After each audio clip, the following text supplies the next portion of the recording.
Olá, bem-vindos. Meu nome é Marlena Chambule, eu sou uma executiva de recursos humanos, sou também mentora de carreira, trabalho essencialmente com jovens, ajudando-os a trilhar o seu caminho para ter uma carreira muito bem-sucedida, algo que está diretamente relacionado ao meu propósito de vida, que é desenvolver pessoas.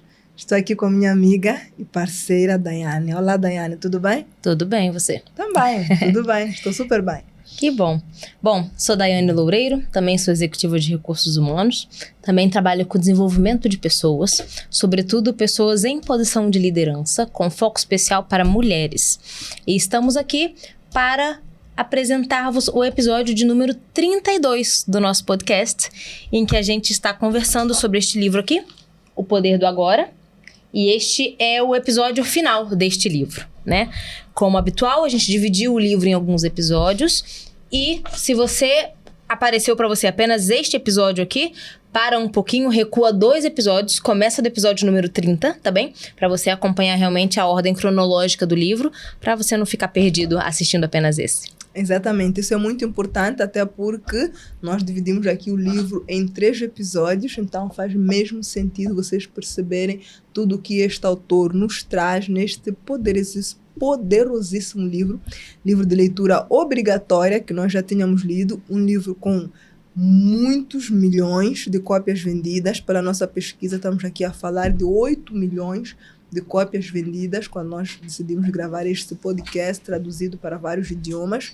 Várias pessoas de referência a nível mundial a recomendarem o livro, então com certeza não dá para vocês só aproveitarem a última parte do livro, então vão lá para o início e aproveitem mesmo desde o início. Antes de entrarmos para falarmos sobre o livro, eu quero vos lembrar que nós temos uma parceria com a livraria A Casa do Leitor, que é uma livraria que dá descontos aos nossos ouvintes. Nos nossos episódios, é só vocês prestarem atenção, virão um código a passar. Este código ele deve servir como cupom para vocês apresentarem à livraria Casa do Leitor, informarem que através do Vira a Página Podcast tomaram conhecimento sobre os descontos que eles estão a oferecer e terem assim desconto na compra de vários livros que vocês decidam adquirir lá com eles. Ok, muito bom. Falamos um pouco sobre a divisão do livro, explicando o que é que nós temos aqui neste último episódio? Acho que sim, pensei só em, de repente, falar o que falamos nos 2 episódios anteriores, isso, em termos de tema principal, né? Uhum. Então, no episódio de número 30, a gente focou num bloco que a gente chamou de Despertando pro Agora, isso, né? Foi no bloco em que a gente trouxe um pouco o por que é importante pensar no agora. A gente trouxe os conceitos do autor de que nós não somos a nossa mente, né? A nossa mente é uma ferramenta e que deve ser utilizada. E começamos ali a discutir um pouco da conscientização, né? Sobre o porquê do agora, para que a gente pudesse tomar algumas decisões de mudança na vida. Depois, no episódio anterior, de número 31, nós conversamos como um bloco todo sobre o entrando no agora. Né? O que tem que ser feito para, de fato, vivermos o agora, estratégias que a mente cria para evitar o agora e o que é presença, né? O que é o estado de presença que o autor tanto fala. E então agora, no episódio 32, quer falar os capítulos? Sim, eu falo. Então aqui no nosso episódio 32, nós vamos trazer aqui para uma dimensão que nós classificamos como vivendo o agora. Ou seja, se nós já tomamos consciência, já sabemos, não é, como é que a gente faz para viver, vamos então viver no agora. Tomamos consciência, entramos e agora vamos de facto viver. E aqui nós vamos, neste episódio, falar sobre os capítulos 6 a 10. O capítulo 6, o corpo interior. O capítulo 7, portais para o não manifestado. Capítulo 8, relacionamentos iluminados. Capítulo 9, além da felicidade e da infelicidade existe a paz. E capítulo 10, o significado de entrega. Nós vamos falar sobre estes capítulos todos, vamos fazer aqui uma breve conclusão e fechamos assim este livro obrigatório, O Poder do Agora. Ok, então vamos a isso. A primeira parte que eu trago aqui anotado, e a gente já conversou, acho que esse episódio vai acabar por repetir algumas coisas, né? Por ser um episódio de conclusão. Mas a primeira nota que eu tenho aqui é que o autor fala que é necessário cada indivíduo descobrir e identificar o seu eu interior. O seu eu interior, perdão. A sua essência, que vai além do ego e além da mente. Né? A gente falou disso nos outros episódios, que nós não somos a nossa mente, nós não somos o ego, né? E esses dois tentam muitas vezes preencher um espaço maior do que deveriam preencher, de forma a fazer com que nós nos identifiquemos por eles mesmos, né? De forma que a gente diga que é o que a gente pensa que é. Sim. Que a gente é o que o ego quer em termos de vaidade, de bens materiais, que a gente se defina por. E a gente até no episódio anterior falou daquele exercício de se apresentar contando o que se é e não o que se faz ou o que se tem, né? Então o próprio autor convida todos a fazerem esse exercício, né? De aprender a pensar, olhar para si próprio e descobrir qual é a minha essência. Afinal, quem eu sou de verdade, né? Não a minha formação, não necessariamente a minha família, não necessariamente o que eu faço, né? Em termos de ocupação, mas na minha essência, no meu propósito. Quem sou eu e o que eu nasci para viver, para fazer, né? Exatamente. Eu quero começar trazendo aqui o conceito de corpo interior. Porque nesta parte do livro que nós vamos estar aqui a trazer, o autor começa por trazer aqui um capítulo que ele já dá o título Corpo Interior. Então, se calhar vale a pena explicar aqui o que é que o autor quer dizer com corpo interior. O autor aqui traz este conceito como um campo energético vital que conecta a dimensão física do ser à consciência mais profunda. Então, este corpo interior é esta conexão da nossa dimensão física, do ser, nossa dimensão enquanto seres humanos, a nossa dimensão física, e também a nossa consciência mais profunda. E se vocês entendem esse conceito, vocês vão perceber que é o que nós, desde o início do livro, da interpretação daquilo que o autor está aqui a trazer, vos convidamos a refletir, para que vocês pensem que existem, de facto, uma espécie de duas pessoas numa só, que é o campo do vosso ser físico e a vossa consciência. Então, quando vocês conseguem conectar, quando vocês conseguem sentir essa energia que conecta o vosso físico à consciência mais profunda, vocês conseguem, de fato, estar aqui a viver no conceito do corpo interior, que é isso que se convida as pessoas a viverem, ou seja, eu sou aquilo que eu já sou externamente, é aquilo que eu mostro para as pessoas, mas o quão consciente eu estou sobre o meu eu interior, o quão consciente eu estou sobre os meus pensamentos, o quão consciente eu estou sobre como usar a nossa mente como uma ferramenta. Então, este também é um ponto essencial que o autor aqui traz nesta parte do livro. E sobre essa questão do ser interior, né? Ele fala, a gente antecipou um pouco no episódio anterior, mas ele fala da importância da autoconsciência e a conexão com o ser interior, né? Sim.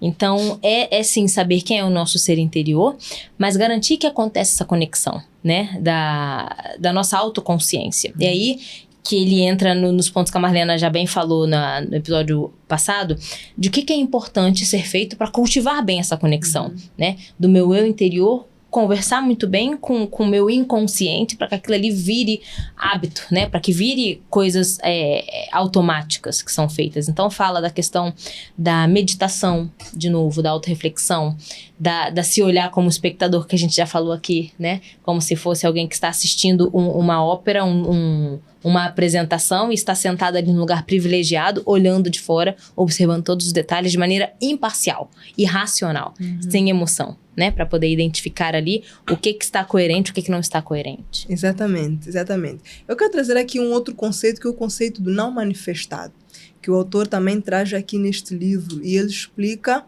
este não manifestado como a essência de ser além do mundo físico e da mente.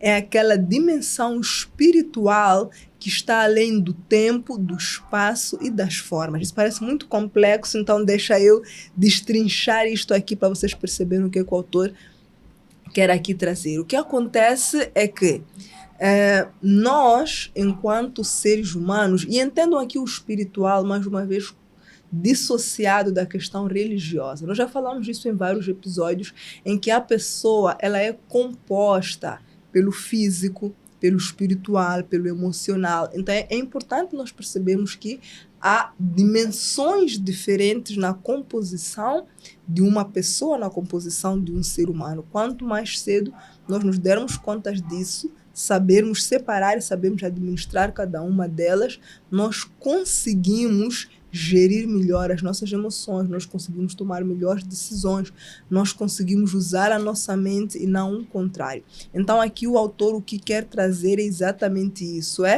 como é que eu consigo atingir aquele estado de dimensão espiritual em que eu vou além do tempo, além das formas. Eu, como a Diana tinha dito, não é uma questão de relógio, não é uma questão de tempo. Tem uma frase que você falou sobre isso, né? Não era tempo, mas é uma questão sobre presente.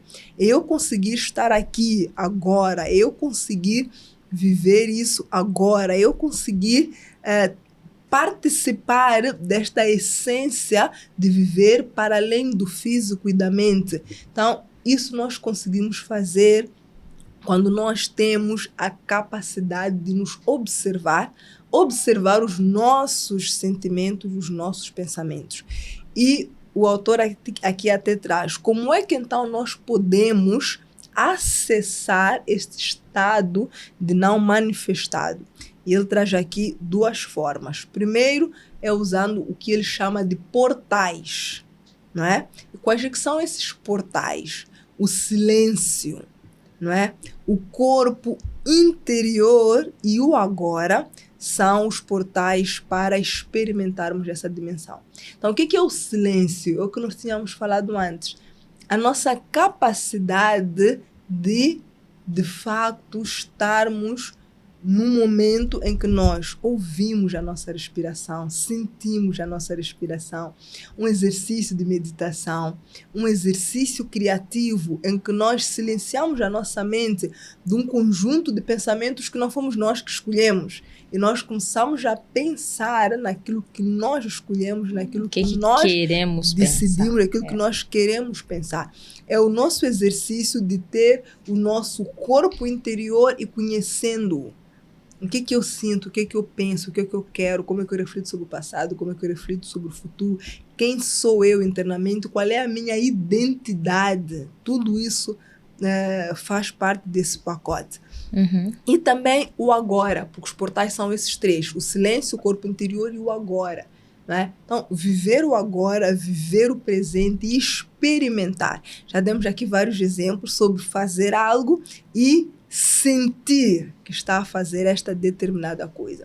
Uma outra forma de acessar o não manifestado é também a prática da aceitação. Então, é abandonar a resistência e as identificações com o nosso próprio ego. Então, se nós praticarmos o acesso através desses portais, se nós praticarmos também a aceitação, nós conseguimos nos encontrar nesse estado de não manifestado que o autor aqui traz no livro. Quer acrescentar? Quero. Eu busquei aqui, recorri aqui ao livro mesmo, né? Para poder pegar um trecho que eu não tinha anotado ele na íntegra, que eu achei interessante. O autor fala o seguinte: observe as plantas e os animais e aprenda com eles a aceitar aquilo que é e a se entregar ao agora. Deixe que eles lhe ensinem o que é ser, o que é integridade, estar em unidade, ser você mesmo, ser verdadeiro. Aprenda como viver e como morrer. E como não fazer do viver e do morrer um problema. Né? Eu gosto dessa frase porque é isso. Se a gente olha o reino animal, o que eles não têm que a gente tem? O pensamento, né? A inteligência. Sim. Embora há algumas controvérsias aí, mas pronto. Então, eles vivem com o que se é, com o que se tem, com o que é real, né? É hora de acordar, é hora de acordar, é hora de comer, é hora de comer, né? Eu sou o que sou. Você não vê um cachorro achando que é gato. Sim. Você não vê um gato achando que é galinha, né? Cada um aceita, ainda que sem a faculdade mental, mas aceita ser o que é, na sua integridade. E entendem que a vida tem fases. Fases de nascer, de crescer e de morrer. Né? E aceita cada uma dessas fases tais como são. E não vivem na época de nascer pensando como é crescer, na época de crescer pensando que queriam ter nascido diferente e evitando a morte, que é inevitável, né? Então, eu acho muito interessante, porque isso é esse ponto da aceitação que a Marlena está falando, né? Isso é a questão do portal não manifesto, né? Ou não manifestado, que tem a ver com esses ciclos da vida, que são inevitáveis, né? E, de novo, o que nos faz ter peso nos ciclos da vida é o que a gente pensa. É o que a gente acredita sobre cada uma dessas fases, né? E a partir do momento que a gente aceita que as coisas são como são, a gente simplesmente age para mitigar os efeitos daquilo na gente, ou naqueles que a gente ama, né? Mas não é evitar uma coisa que é inevitável. Sim. Né? Isso faz-me lembrar aqui um exemplo de algo que eu vivo no dia a dia. As pessoas me perguntam muito: Marlena, como não ficar nervosa ao ir participar de uma entrevista de emprego? Eu costumo... Olha que eu ainda não tinha lido este livro, porque essa pergunta já me fazem muitas vezes, e eu dou sempre uma resposta muito parecida ao que o autor diz. Eu convido as pessoas a sentirem, porque está tudo bem sentir o nervosismo, está tudo bem, não é? Mas a vigiarem a sua mente. Exatamente, não deixar aquilo paralisar. Não deixar aquilo paralisar. E, inclusive, a olharem também como um espectador desinteressado. E eu vou explicar em que dimensões. Quando eu digo para as pessoas, você vai ficar... Porque as pessoas dizem, olha, eu acho que eu até perco oportunidades de emprego por conta das entrevistas mal feitas, porque eu estou sempre muito nervoso ou muito nervosa numa entrevista. Como é que eu evito isso? Ponto número 1, aceita o que você sente. Então, tudo bem, eu tenho medo, eu estou um pouco assustado, se calhar, eu estou um pouco nervoso, se calhar, tudo bem, aceita. Segundo, vigia os teus pensamentos. Eu sempre digo para as pessoas, entendam uma coisa. Se você vai para uma entrevista de seleção, é porque há uma grande probabilidade de você já estar encaixado no perfil. Porque as pessoas muitas vezes não entendem como é que é o processo. Abre-se uma vaga a 200 candidaturas. Faz-se um processo de triagem e já se eliminam ali alguns candidatos. E depois faz-se ainda algumas entrevistas de exploração para entender quem é que é o melhor candidato, mais adequado. E no fim, escolhem 3 ou 4 pessoas para irem para a entrevista final. Então, quando escolhe essas 3 ou 4 pessoas para irem para a entrevista final, é aí onde você está. Então, qual é o seu medo? Né? Você deve vigiar a sua mente. Então, coloca na sua mente. Eu faço parte das 3 ou 4 pessoas selecionadas, o que significa que o meu perfil vai de encontro com o que se quer. Segunda coisa que você deve colocar na tua mente. Aquela empresa quer tanto a você quanto você quer o emprego. Exatamente. Porque eles procuram uma pessoa talentosa com o teu perfil. Então, não é só você que está desesperado por aquele emprego. Aquele empregador também está desesperado para ter uma pessoa boa para ocupar aquela posição. Esse é o passo de ocupar a sua mente com pensamentos positivos. Não deixa ser a sua mente a te dominar. Não é? E depois, o olhar como espectador desinteressado, eu costumo dizer assim para as pessoas. Sempre que você vai fazer alguma coisa que você está com muito medo, muito nervosa, você deve se perguntar, se eu não conseguir essa vaga, qual é a pior coisa que vai acontecer? Eu uma vez fiz esse exercício com uma mentorada minha, ela disse, mas eu fico desempregada. Tudo bem, se você não ficar desempregada, qual é a pior coisa que você vai acontecer contigo? Não terei dinheiro. Tá bem, mas você ainda vive em casa dos teus pais. Qual é a pior coisa que vai acontecer? Depois de fazermos o exercício, ela disse, a pior coisa que vai acontecer é só eu ficar chateada, porque eu vou ter o que comer, eu vou ter onde dormir. Exato. Eu disse, pronto. Isso é que é analisar seu ponto de vista de espectador desinteressado. Não significa que você não quer aquela vaga, você quer muito. Por isso é que eu aceito que a pior coisa que vai acontecer contigo é ficar muito chateado. Porque você vai se decepcionar, você queria aquilo, mas não conseguiu, segue para a próxima. Porque se você não vigia os teus pensamentos, você deixa as tuas emoções tomarem conta, é muito pior, tanto que você perde a vaga por causa de fazer uma má entrevista, por causa de estar nervosa. Muito bom. E eu peguei o telefone aqui porque eu queria pegar um versículo bíblico, que esses dias eu, ouvindo um podcast também, ouvi, muito interessante. É de um provérbio, que diz o seguinte, sobre tudo que se deve guardar, guarda o seu coração. Pois dele procedem as fontes da vida, né?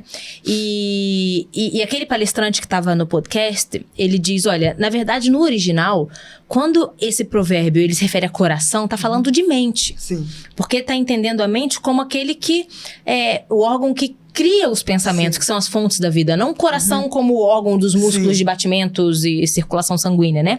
Mas no sentido de pensamento e emoção.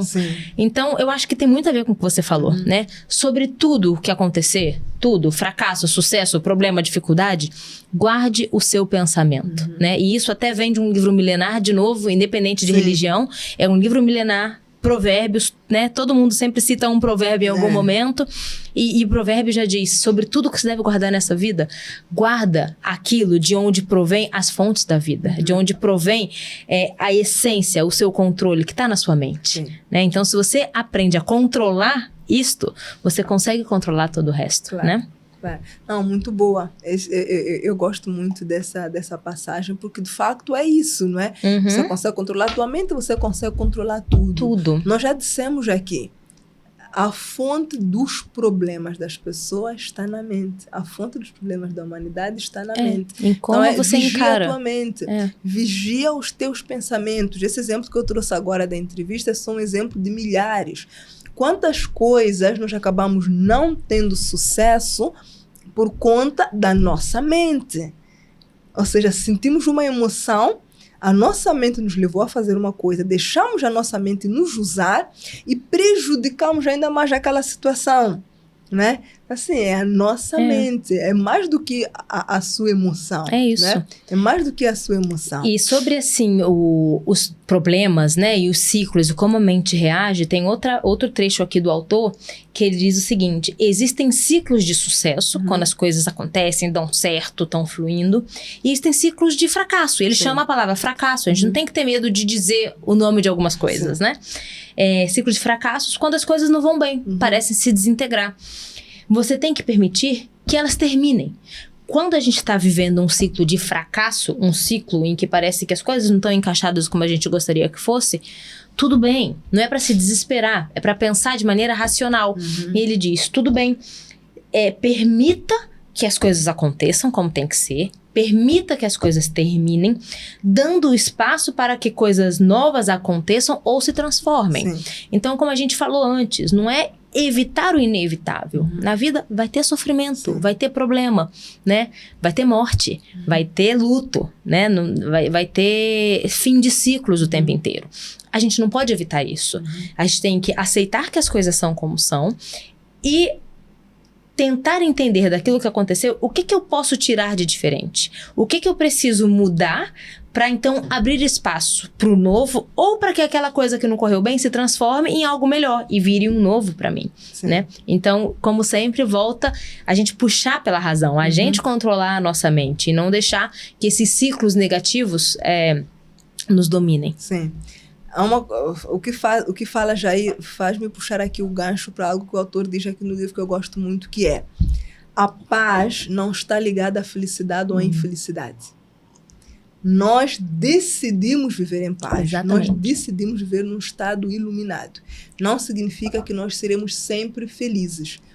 Haverá luto, haverão mortes, haverão fracassos. Nós vamos iniciar um projeto e o projeto falhar. Nós vamos ter uma ideia e não ser execuível, não dar para implementar. Nós vamos ter despedidas de pessoas que foram, não necessariamente por morte, mas que foram. Relacionamentos vão terminar, não vão deixar de existir traição, dissabores, mas a paz deve sobreviver ainda assim. E nós temos paz quando nós temos a capacidade de viver no agora. Eu gosto muito quando ele diz: a paz não está ligada à felicidade ou à infelicidade. Está ligada à nossa capacidade de reconhecer os nossos pensamentos, distanciar-se dele, usarmos nós a nossa mente e podermos viver no agora. Outra coisa... Vai. Não. Sim? Vai, pode ir. Tudo bem. Outra coisa que o autor também diz sobre isso é: use as situações ruins ao teu favor.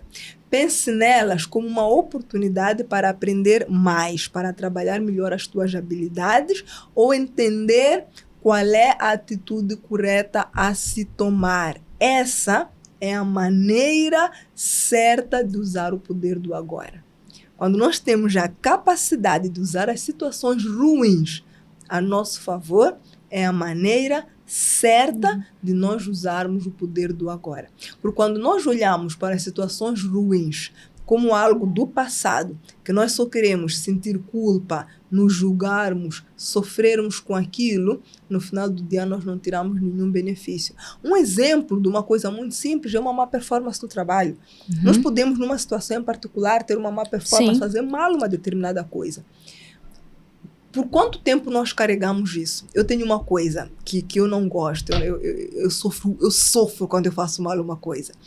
Mas o outro lado da moeda é que passa muito rápido. Passar muito rápido não é ignorar, é levantar, sacudir a poeira. Há pessoas que eu conheço que fazem mal uma coisa no trabalho, não tanto faz, eu fiz mal e passou, não é? Sim, é a capacidade. E tem outras que levam um ano inteiro, né? Carregando. Que levam um ano inteiro, também não pode. Eu sofro, eu fico a pensar, eu poderia ter feito isso melhor assim, assado. Mas levanto muito rápido para aprender com aquilo e seguir em frente, não é? Então, essa é a maneira certa de usar o poder do agora.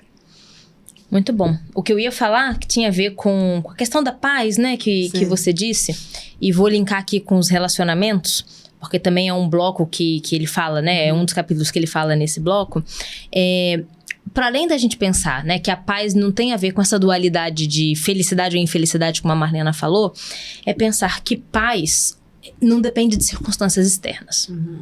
Paz depende da gente. A gente quer viver em paz, como a Marlena bem falou, né? E quando a gente fala de relacionamento, o autor traz um capítulo inteiro que ele fala de relacionamentos iluminados. E relacionamento, não estou falando apenas de relacionamento amoroso, né? Relacionamento com pessoas com quem a gente se relaciona o tempo inteiro. E o autor diz o seguinte, olha que interessante. Se você continuar buscando um relacionamento como forma de salvação, vai se desiludir cada vez mais e vai aumentar o teu sofrimento. Quantas vezes a gente não vê pessoas que colocam no outro exatamente todas as suas expectativas para que o outro lhe salve de alguma coisa dele mesmo, né? No trabalho, a gente coloca as expectativas todas no nosso chefe, no nosso gestor imediato. Porque tudo que acontece na minha vida é culpa, responsabilidade dele. Ele é que deve me motivar. Ele que deve me desenvolver. Se eu não faço boa gestão financeira, meu salário não chega no final do mês, é porque ele não me aumentou o salário, né? Se eu chego atrasado e recebo constantemente uma advertência, é ele que está me perseguindo, eu coloco no outro a responsabilidade. Você que atrasou, o chefe é que te perseguiu. Eu coloco no outro a expectativa de mudança da minha vida, né? Tem pessoas, com certeza a Marlena também, tem pessoas que me procuram nas redes sociais e falam, Daiane, meu sonho é trabalhar com você. Porque vê o meu perfil e acha que eu sou a salvação dos problemas dela. Não sou a salvação do problema de ninguém. Cada um é a salvação do seu próprio problema, né? Relacionamento amoroso, então, né? Então, vamos falar aqui como tem que ser. Muitas vezes, mulheres que colocam nos homens a responsabilidade, a expectativa da salvação, até mesmo para sua fome, para um teto, para um abrigo. Eu não tô falando aqui que mulher tem que trabalhar para ter o seu, não. Tá? Eu entendo que cada casal tem o seu acordo em casa. Tem casais que a mulher sai pra trabalhar também. Tem casal que a mulher sai pra trabalhar, mas o que ela ganha é só dela, pra ela se cuidar. Tem casal que a mulher fica em casa cuidar dos filhos. Tudo bem, tá? Mas entenda que esse acordo que você fez em casa é um acordo que você também fez. Não é responsabilidade, expectativa que você coloca da tua vida, controle da tua vida no teu marido. Não. Se você decide ficar em casa, não é passar a vida se lamentando porque, eu fiquei em casa. Se você decide sair para trabalhar, não é passar a vida se lamentando porque, não tô a ver os meus filhos a crescer, a não sei o que. Tudo é consequência da nossa escolha. Mas o que não pode acontecer é a gente colocar exatamente todas as expectativas da nossa vida como se tivesse um salvador externo e tá aqui, ó. Você é meu salvador. Porque estamos falando de pessoas, seres humanos que erram, né? E essas pessoas com quem nos relacionamos vão errar, vão nos decepcionar. E se a gente colocou todas as fichas da nossa vida, né, e esperando uma salvação na mão de alguém, na hora que errar, a gente se decepciona feio, né? E aí começa a vir os sentimentos, as emoções que a gente já falou, os pensamentos e todas as crenças que nos limitam e depois nos fazem acreditar que nada se pode confiar, ninguém se pode confiar, Exatamente. não é? Então, atenção, né? O autor diz que viver no presente também ajuda a transformar os nossos relacionamentos. Relacionamentos iluminados são baseados na presença e na aceitação mútua. E eu gosto muito quando a gente fala de relacionamento em falar em aceitação. Porque quando você se relaciona com outra pessoa, amorosamente ou profissionalmente, você conhece aquela pessoa tal como ela é.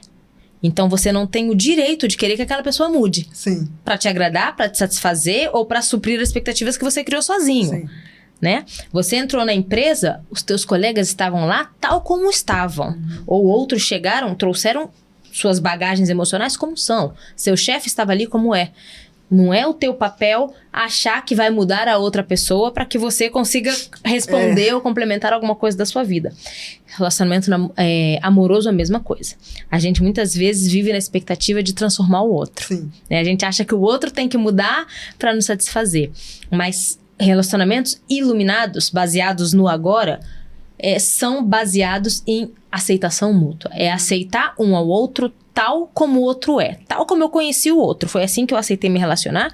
Foi assim que eu aceitei a vaga de emprego. Foi assim que eu aceitei o pedido de namoro. Foi assim que eu aceitei qualquer coisa, né? E se eu não aceitei, se cair naquela família, se eu estou aqui pensando na minha mãe e no meu irmão, não tenho que aceitar ou não aceitar.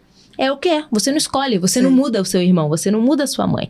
Então, você muda como é que você reage com relação ao que eles te causam. Mas não mudar o comportamento deles. É muito importante. Exatamente.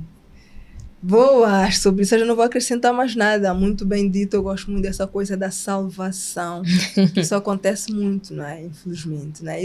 Salvação é só para crianças. Meu filho pode me ver como salvação. Exatamente. Quando ele ganhar consciência, discernimento, a salvação dele virá ele mesmo, ponto final.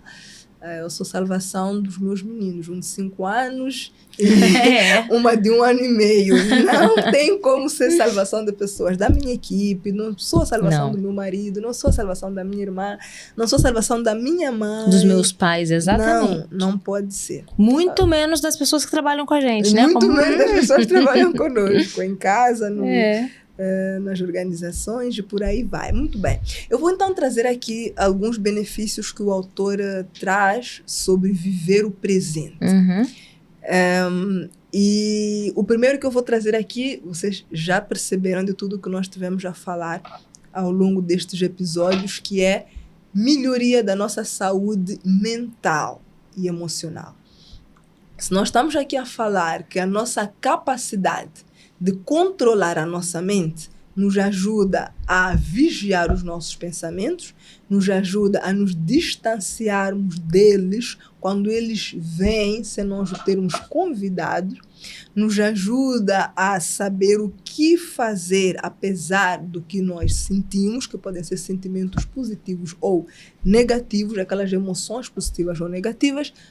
Nós conseguimos tomar uma decisão consciente porque nós usamos nosso cérebro. Então, definitivamente, nós vamos ter uma saúde mental melhor, com menos riscos de depressão e de outros tipos de doenças mentais que podem afetar o ser humano. Então, este é um dos principais benefícios, que é melhoria da saúde mental. Um outro benefício é a melhoria da saúde física. Eu já vou explicar por quê, porque o autor traz isto. Ou seja, a saúde física melhora porque os sinais de envelhecimento desaceleram. Quando nós aproveitamos cada momento da nossa vida, as nossas células, elas são muito mais revitalizadas. Essa é a palavra certa. Então, nós até desaceleramos o envelhecimento quando nós temos um controle maior sobre a nossa vida e nós conseguimos viver no agora. Mas não só, olha, toda essa questão de ansiedade, de crise de ansiedade, de estresse, por aí vai, também criam-nos problemas físicos. Porque muitas vezes nós, ou as pessoas, estando nessa condição, alteram a forma como comem, alteram questões hormonais, alteram, às vezes até iam caminhar, iam praticar exercício e etc. De repente querem ficar mais no sofá, não querem fazer mais nada.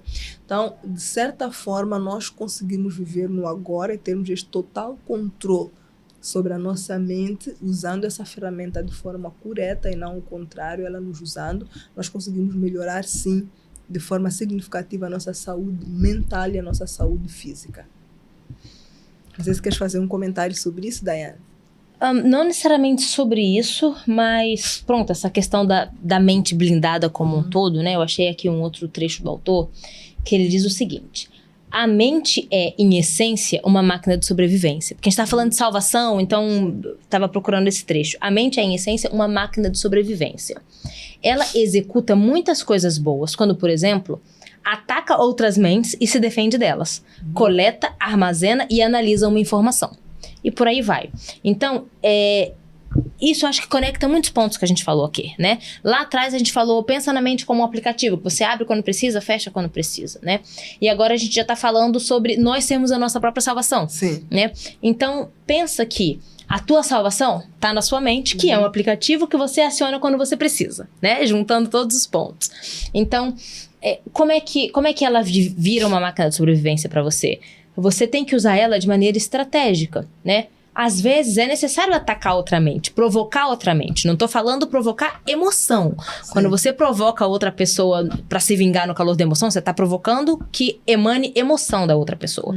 Mas eu tô falando de mente provocar outra mente, né? São as conversas críticas, os debates críticos que a gente tem, troca de ideia. Às vezes você traz uma ideia diferente que ajuda, assim, a pessoa a pensar diferente, por consequência ela pode mudar algum comportamento nela. Então, isso é uma forma de você usar a tua mente para tua sobrevivência, né?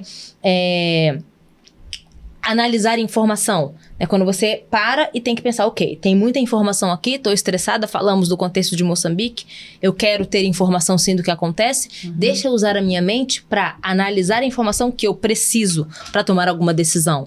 Eu preciso sair daqui, eu preciso ir às bombas abastecer o carro, então deixa eu pesquisar informação que me mostre o meu trajeto, onde está seguro, onde não está. Isto é usar a mente de maneira estratégica, de maneira inteligente. Não ficar consumindo um dia inteiro de informações de bairros, de cidades diferentes que não mudam muita coisa para você, né? E para mim um ponto interessante aqui nessa frase é quando fala use a mente com estratégia, quando você define o que você quer armazenar nela.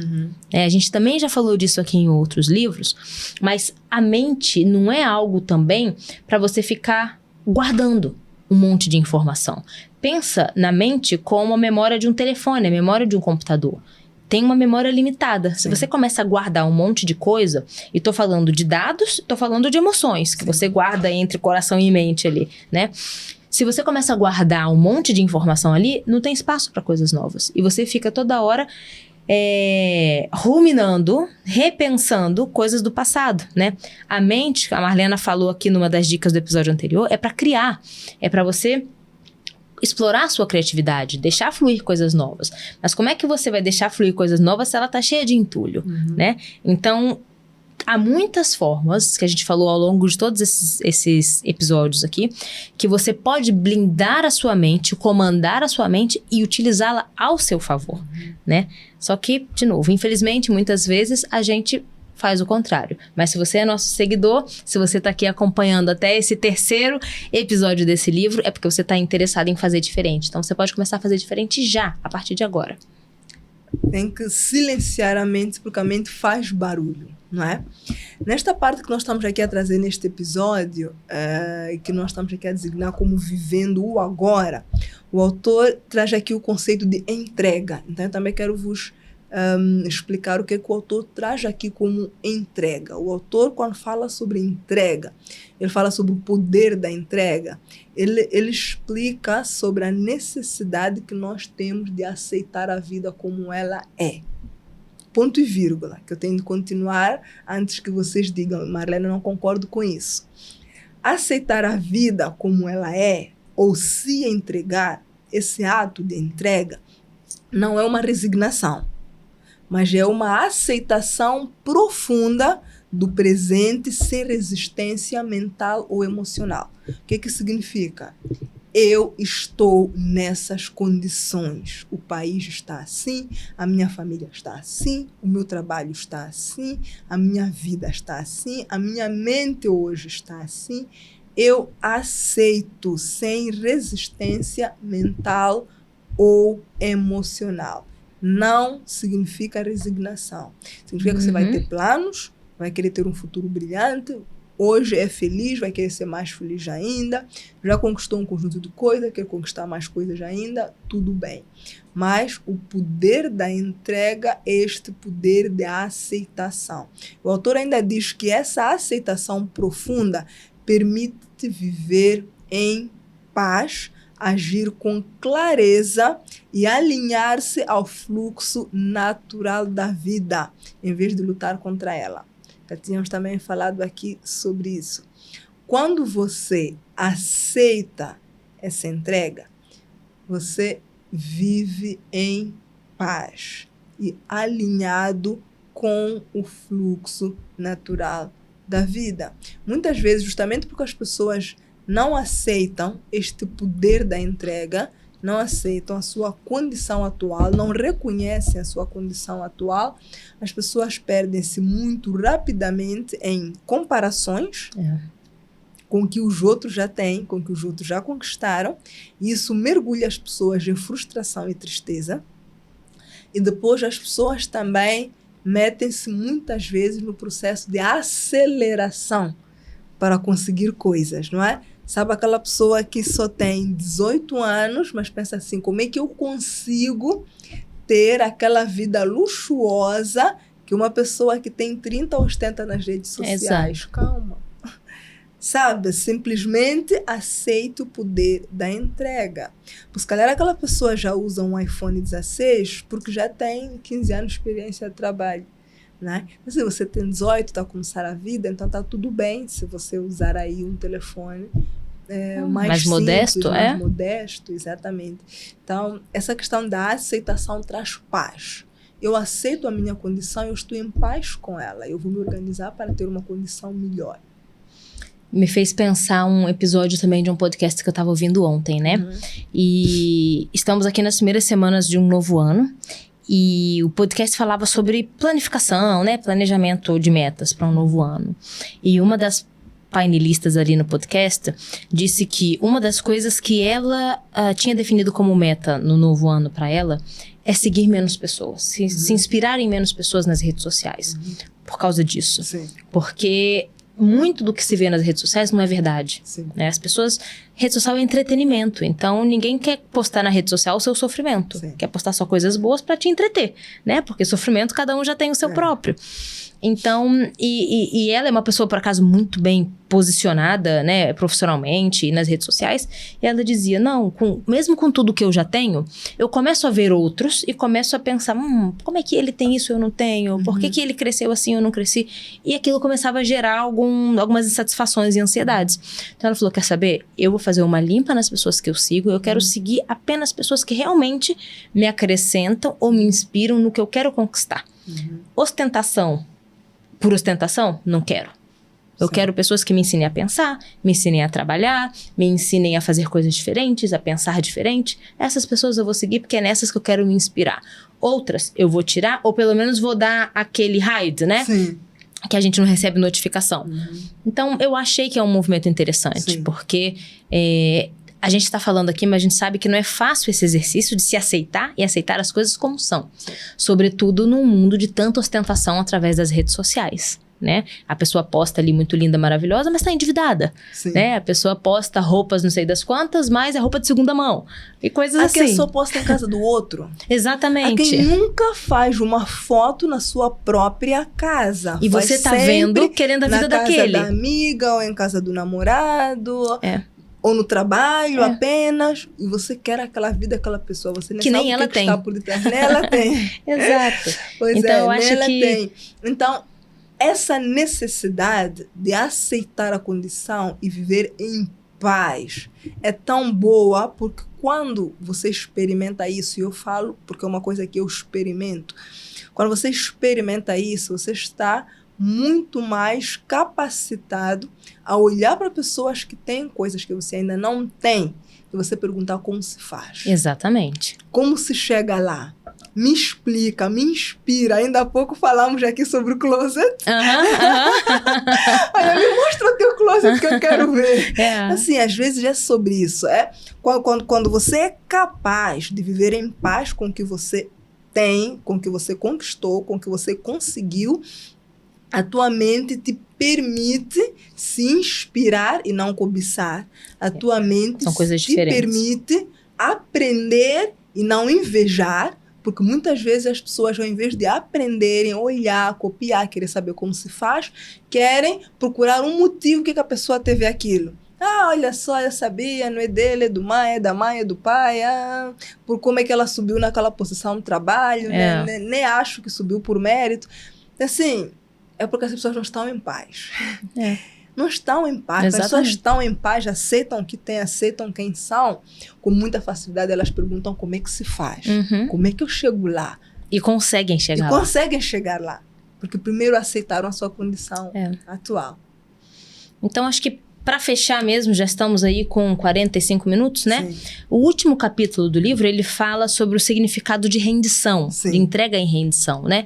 E, em resumo, ele fala que nós devemos aprender a nos render totalmente ao momento presente, né? E falamos disso já, né? Passear muito rápido no passado e no futuro, mas rendição total ao momento presente. E aí ele fala que isso é fácil fazer no dia a dia.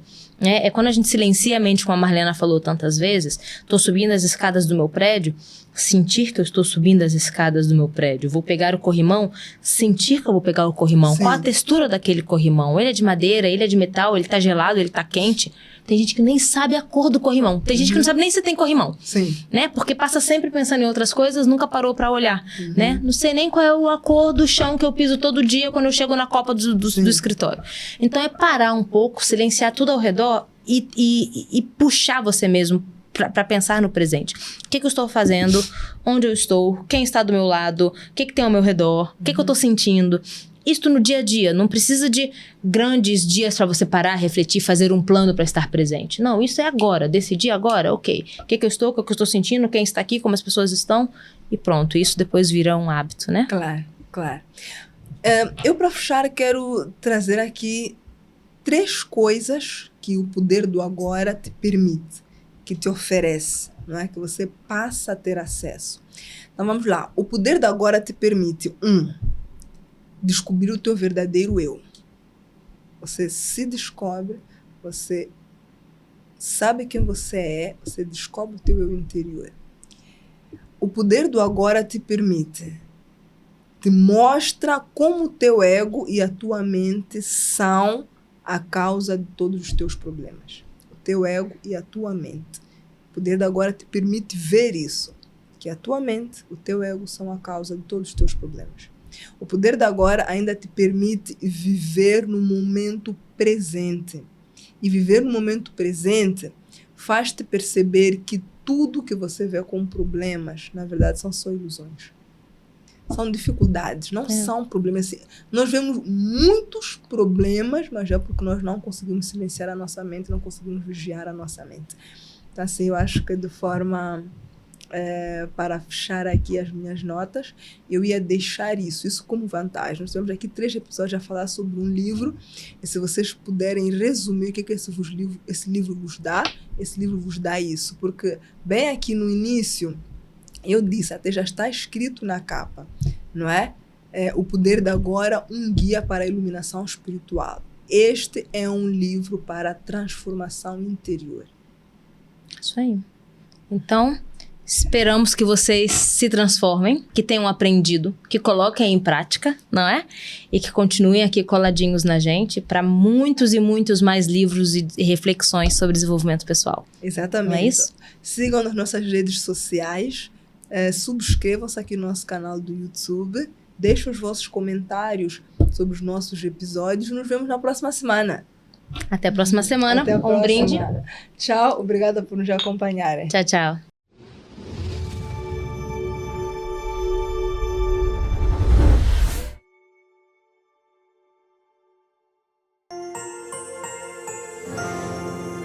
Uma realização Fortis Filmes.